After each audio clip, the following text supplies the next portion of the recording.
About this matchup, Kyle, you got me hyped for it, especially with Kuechly and that Panthers defense, but mostly Kuechly and what he has to do against James Conner to stop him, who's been so hot. It's exciting. 4 straight 100-yard games, and Kuechly and Davis this week are talking about it, and Davis is saying Connor's making people forget about Le'Veon. Kuechly comes out and says he's a beast. What's great about it is that Connor's not going to dance around those guys. Like, Connor is here to hit you and run you over, and so is Kuechly. And it just feels a little retro to me. You don't see a ton of middle linebacker versus feature back matchups anymore. It's why I'm tuning in tonight. Kuechly versus Connor. It's huge. Panthers are interesting. Norv Turner comes in and takes all the headlines because the offense is so explosive. But remember, Steve Wilks was their defensive coordinator last year. He took a job in Arizona, which leaves Eric Washington to be the defensive coordinator. They add Eric Reed. They add a couple other players like Dante Jackson, the rookie. And I think the defense might be better this year than they were last year. I think the defense in Carolina is a story that no one's talking about. Can't wait to see them and see if they can shut down the Steelers in Pittsburgh. You know, this offense has been the topic of discussion. You know, it's Le'Veon Bell. Is he going to come back? James Conner, who is he? He steals the show. Antonio Brown, Juju, all these hosts of players, even Vance McDonald, Jesse James, all these different individuals, right?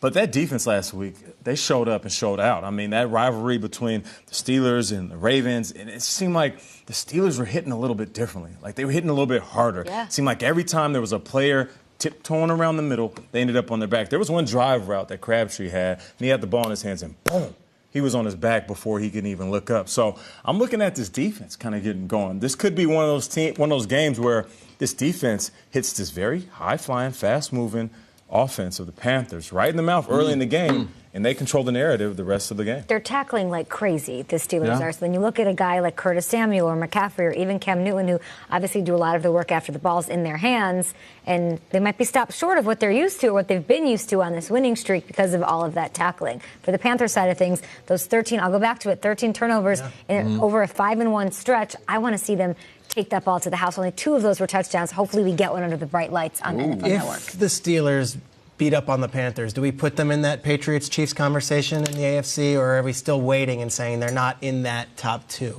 The Chiefs, maybe. I can't put them in a conversation with the Patriots. Not right now. The Patriots are their owners, and we know that, and people get pissed off when I say that, but it's true. I look at the other side, too. If Carolina beats them up in Pittsburgh, are they as good as the Saints? I think Carolina might be the best team in football if they win this game tonight, going away. They're that good. You know, it could be one of them games where Big Ben throws the ball. It's a great game. 45 times, right? We've seen Big Ben drop back, and he's just let it rip if he needs to.